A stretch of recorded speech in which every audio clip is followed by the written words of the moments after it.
episode. So thank you for joining. This is another episode of LoKEY's Effect. So today, as y'all see, we're going to talk about, we're on episode 3. So yeah, we'll be sharing that with the podcast as well too. So what we're going to be talking about today is the Second Amendment and the Louisville shooting. So if this is your first time tuning in, this is LoKEY's Effect. So with that being said, my name, obviously, I'm LoKEY, and what that effect is going to be towards the thing. So, I'm here. So my motto to me, it's not about making America great again. It's about making America better for everybody. And so that's what I'm here for, and how we discuss these things. And also, too, what I'm saying, to discuss these things from a spiritual perspective of how we look at things. And, like I said, I do research and I talk to people as well, too. Before I sit here and do this, so I do research on that. So appreciate y'all joining. So if y'all have any comments or anything y'all want to say, just let me know, but so the Second Amendment, it's a well-regulated, militia being necessary to the security of a free state. The right of the people to keep and bear arms should not be infringed. So also I'm going to get this information from npr.org. So we understanding that the AR-15 was introduced by Coast Manufacturing Company in 1959. So that is the gun of choice with these mass murders. But let's go. So in 1963, the U.S. military selected Colt to manufacture the automatic rifle. That soon became the standard issue for U.S. troops in the Vietnam War. It was known as the M16. Now, I talked to a guy that hunts, and he says the AR-15 is not an accurate gun. So that's not a gun that he uses when he goes hunting. So, what I was thinking was, my question is, this gun was issued back then and was used in the Vietnam War. And so back then we really didn't have strategists. We really didn't have, good military strategists where, now we could send drones.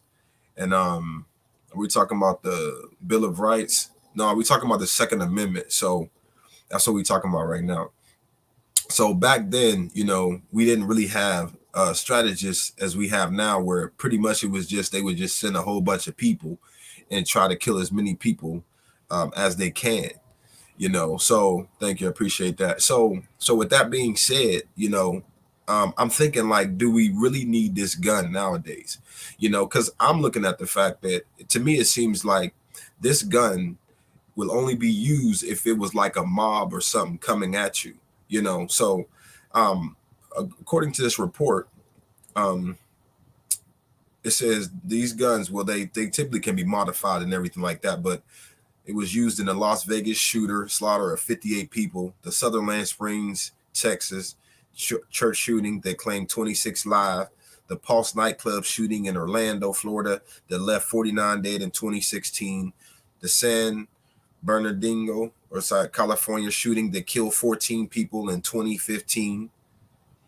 In 2015, the shooting at Sandy Hook Elementary School in Connecticut that took 27 lives in 2012. It's designed, now this is what the article said. It said it's designed to kill people quickly and in large number. So this is what gun control activists says. Now, on the flip side, the gun industry, gun owners, and their supporters say that the AR-15s are used for hunting, target practice, and shooting competitions, and should remain legal. So what are your thoughts? I mean, like I said, my thought is, like I said, I talked to a guy that actually, hunts.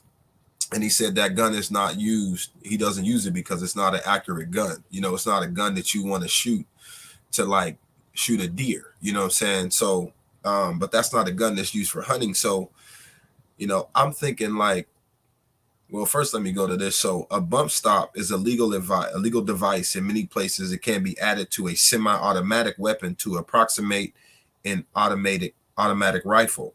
So that's what the Las Vegas shooter did. So we have these bumps. Now, in 1994, President Bill Clinton signed an assault rifle ban, which outlawed the AR-15 and other similar semi-automatic rifles. Mass shootings actually went down in that decade that followed compared to the decade before, 84 to 94, and the one after 2004 to 14. But that didn't end entirely. And it says laws. So right after that, the ban was up. People started to buy them because they had to make sure that they wanted to keep this gun. So, you know, it says laws vary by state, but in Florida, for example, anyone who is 18 or older with a clean record can purchase an AR-15 style rifle with no waiting period. What do y'all think about that? What are y'all thoughts? You know, so but it says technically purchasing. Now here's one of the things that I was talking about. So we talk about the Second Amendment, the right to bear arms. Now, one of the things that most people don't understand is that an armored tank is considered an arm. You know what I'm saying? So there's still like some like, wait a minute. Like, you know what I'm saying? Because you can't just, you know, up and just purchase no armored tank. But here's what the article said. Technically purchasing a functional tank, one with an optional operational cannon, is legal, but most civilians don't qualify. So you have to qualify to even get an armored tank. It says you need a destructive device permit or a license is required, and these are very seldom issued. So a person can get an armored tank.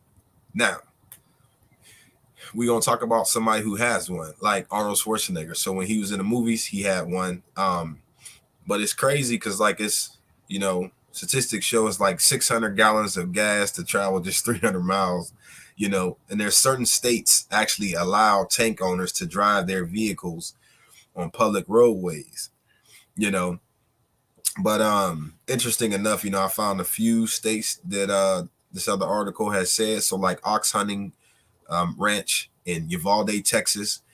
So we understand that, you know, that was with the shooting where the guy went into the school and the police officers didn't go in to do what they were supposed to do. Number 2, Kasota, Michigan. Number 3, Battlefield, Vegas. Number 4, that's in Las Vegas. Morgantown, Georgia. So, you know, it's interesting when you do research that you actually can drive an armored tank on some of these states. But so yeah. But now I want to talk about the Louisville shooting, you know, and like I said, I want to look at it from a this perspective, but also from a supernatural perspective, you know, or a spiritual perspective, you know, but also want to give condolences to the family members of these 5 people that were killed. Joshua Barrick, he was 40. Deanna Eckert, she was 57. Thomas Elliott was 63. Juliana Farmer was 45, and James Tutt was 64. Now they were all bank employees, so I don't know if you had a chance to see that, but it was a guy that was 25 years old, and he actually live streamed on Instagram shooting his former employees. He also wounded 8 other people, and 2 of them were officers. And so I want to ask y'all to send prayers up for Nicholas Wilt. He was the officer that ran up to try to stop the guy and was shot in the head. But he graduated. He just got done graduating the academy 10 days before that. So, you know, he's still fighting for his life. Well, he's right now. He's in critical condition, but he's stable now. So, but we still want to have prayers for that as well too. But you know, interesting enough, you know what I'm saying, he sent a note to some of his friends and his parents. You know, she did call 911. The mom did. You know, interesting enough, you know, would everybody, you know, call on their son when it's something like that that's serious. But she actually, you know, I heard some of it. She actually wanted to go down to the actual bank It was Old National Bank, but the 911 operator told her not to go, and it was a dangerous situation, because she just wanted to help out in which way that she could, but the family said on April 11th, that they were never any warning signs or indications he was capable of this shocking act. He was only 25 years old. But they said he struggled to fit in before hiring, and he worked at the bank for over a year. They said they noticed that he was one report said that he knew that he was going to be fired. Another report said that there was no discussion of him being fired. But he, like I said, he wrote that note indicating that he was going to open fire in the bank. And he purchased this gun 6 days before this shooting. And so one of the bank representatives said that he had a monotone personality, never seen him get angry or upset in public, pretty much just like relaxed, and chill. Saying they said he was a very smart kid. He earned his master's degree and bachelor's degree at the same time in finance. But here's what I want y'all to pay attention to. A lot of times, in life, the Bible tells us to watch as well as pray. And so, we see these individuals, but we don't pray for them. Even when we something just feels off, or something just don't feel right, or, especially when people are dealing with mental health, you know what I'm saying? As we see, it's more prevalent now, but we need to pray for these individuals, you know what I'm saying? And like I tell people all the time, I say, listen, when somebody ends up shooting themselves and they shoot others, you know what I'm saying? That is when we're dealing with demonic warfare. But this is what he wrote in 2018, college essay. But I want to give a shout out to the most beautiful woman on earth, my wife. I love you, baby doll. And this is what he wrote in 2018. This was a college essay, so I want y'all to pay attention. It says, he said, "My esteem has long been a problem for me. As a late bloomer in the middle and high school, I struggled to a certain extent to fit in. This has given me a somewhat negative self-image that persists today. Making friends has never been especially easy, so I have more experience than most operating alone." So what is that saying? That is saying that this individual was struggling with this for a long time. And so what I want y'all to understand is, people ask, why would God, allow something like this? In Genesis 15:20, it says, "What the enemy meant for evil, God meant for good, to save many people alive today." So what is that saying? What is that saying is that people don't understand that when it comes to God in certain events like this, we have to do our part. And so with that being said, we need to pray for these individuals. Because here's the thing, when you have somebody that is dealing with this mental health, and we see that, or we know it's because it's something that's happening, then we need to realize, and we need to sit here and pray for that individual.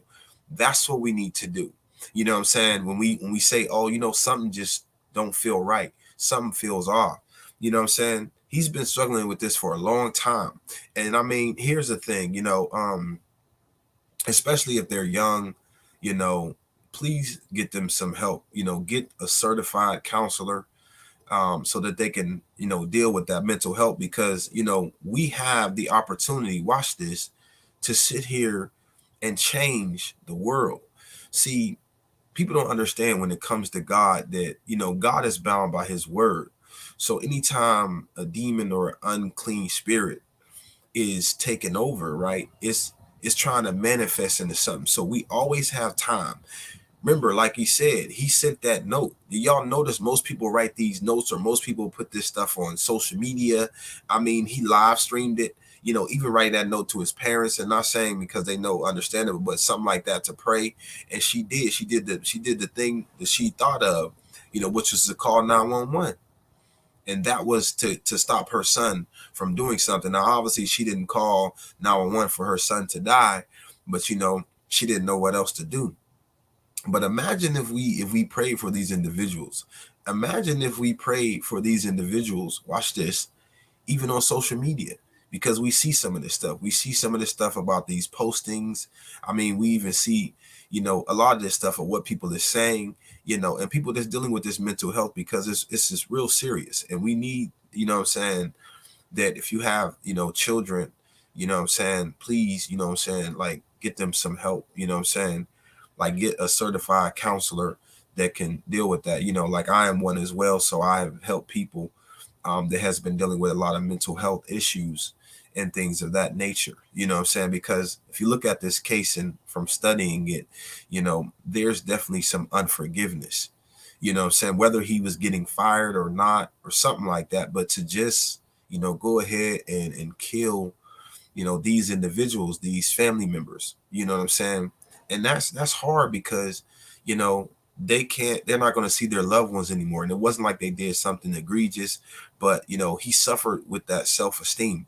And I had a ride with I drive Uber, on the side sometimes. And it was, I had two girls and their two college students, and they were talking about the self-esteem and how they didn't have self-esteem like they should. And I told them, I said, are you comparing yourself to people? And they said, yeah. And I said, you got to stop comparing yourself to individuals because it's unhealthy for you. And I was telling them about, I don't know if y'all seen this, but it was a Dove commercial where they took this like regular girl, and put a makeover on her, and she looked like a supermodel, right? With the, how they do today as far as like what they look at like a supermodel. So they gave her the makeup and everything like that, and she used the transition, didn't look like, her normal self, right? So the Dove commercial actually fast forwards it, so it goes very fast. Now, with that being said, they took this lady's picture and they still adjusted it on the camera, on the computer, and they adjusted like the eyes, the cheeks and stuff, and they made it in a sense to like what they feel like is perfection, right? And then once they were done, they took that and they put that on a billboard. Now I want you to understand this. They took that and put that on a billboard. And so with that being said, you have women that are comparing themselves to something that's not even real. Because even though that was that woman, but guess what? They modified her picture. They modified her image. So what they did, what I'm saying, and like I said, that was what the standard of beauty was. But guess what? Of how they made her over, right? What society says, them doing that, they still modified that. So people are comparing themselves to something that's not even real, and not understanding that, if you don't like certain things about yourself, there's nothing wrong with, getting, working out or getting in shape, or, even there's, doctors out there that do Botox or, body contouring, what I'm saying? It's a healthier way that is available than like plastic surgery, what I'm saying? So that is truly highly recommended.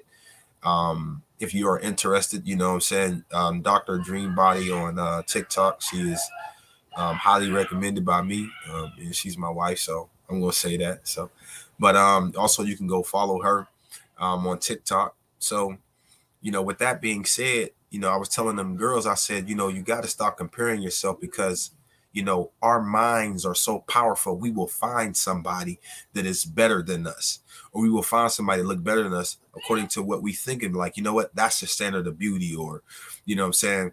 And that's why it's called self-esteem. But you need somebody, that can help you put it in a different way. So like, for example, I had somebody in the Uber ride, and they were talking about their life and what they went through, and we got to be careful about some of these cliches that we actually agree with or listen to, because they can be detrimental to our self-esteem. Because she said, well, you know how it's always said that you made your bed, now you have to lie in it, right? So, and I told her, I said, yeah, but you can also change the sheets.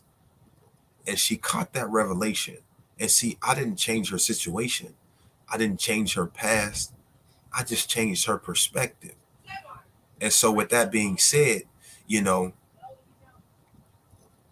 we need people on our corner or somebody that can put it in a way that we can understand it, and even from a spiritual sense, right? Judas, when he committed suicide, what God taught me was when a person commits suicide, it's them not forgiving themselves. I mean, because look at it, right? There is people that are in prison that have killed, mass murdered people.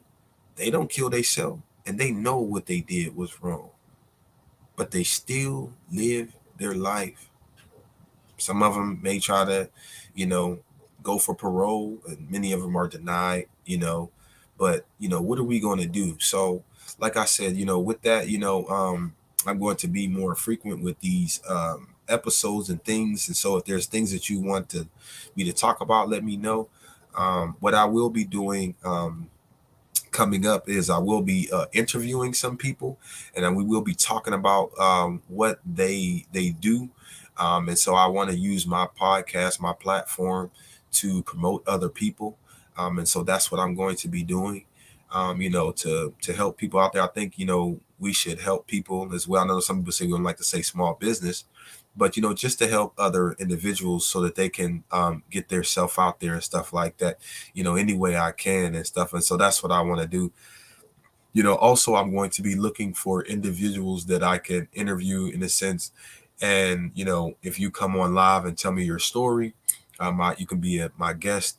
And what I'm going to do is whatever God leads me to speak, I'm going to give you that. So I'm going to be looking for people like that as well too. I will be making commercials and inserts for that as well too. To help other individuals, because like I said, to help with this mental health crisis, and I look at it like this, I can be part of the problem or part of the solution. So, I want to do my part, and that's what LoKEY's effect is all about.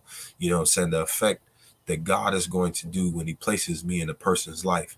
Because even if it's just for a moment or a couple of minutes in the ride of Uber, it could change somebody's life. And, sometimes, just a little 5-minute, 8-minute ride just helps people. And, or putting a video out there, what God lays on my heart and how we're going to move forward. And so, that's what I want to do. I want to do my part. And I tell people this, I say, and y'all know Harriet Tubman, right? And so I say this: if it was about you when Harriet Tubman got free, or if it was about her when Harriet Tubman got free, she would have stayed free. But if it was about her purpose, she would have went back. And see, that's the thing, going back and helping people and stuff like that. So, I want to do what all God has called me to do, for his people, to break these things down. And like I said, we got to do our part. And what we don't understand is, when the Bible says watch as well as pray, when we see people, we have to pray for those individuals. Or, we can tell them, hey, listen, you need to go get some help. I see students that deal with that as well too. Because it's not like it was when younger we was growing up. Now, I used to be like, man, I don't see how kids be stressing. They don't got no bills, like they ain't got no car note, they ain't got no house note, they ain't got to pay that phone bill. But they're human too, and they deal with a lot of things as well too. You know what I'm saying? And even in the high school that my kids is at, a few people have committed suicide. And even with the university that's close to me, Penn State University, as big as it is, sometimes they said it takes like 2 months to even get a session. And so that's like too long, especially when somebody is dealing with a lot, or suicidal thoughts and things like that. But I'll be breaking that down of how to deal with that from a spiritual side as well. But like I said, I wanted to get on here and talk about that, that on this podcast. So, with that being said, I want to thank y'all for coming on. This is the part where if you want me to invite you, you can come on if you're able to with live access. You can have questions, but at this point, I'm going to end the podcast unless you have any questions. If you have any concerns or comments, like I said, I'm one to sit and talk and open, because I want to sit here and make it better. And like I said, according to, the research and what I did, I don't really think that we really need the AR-15.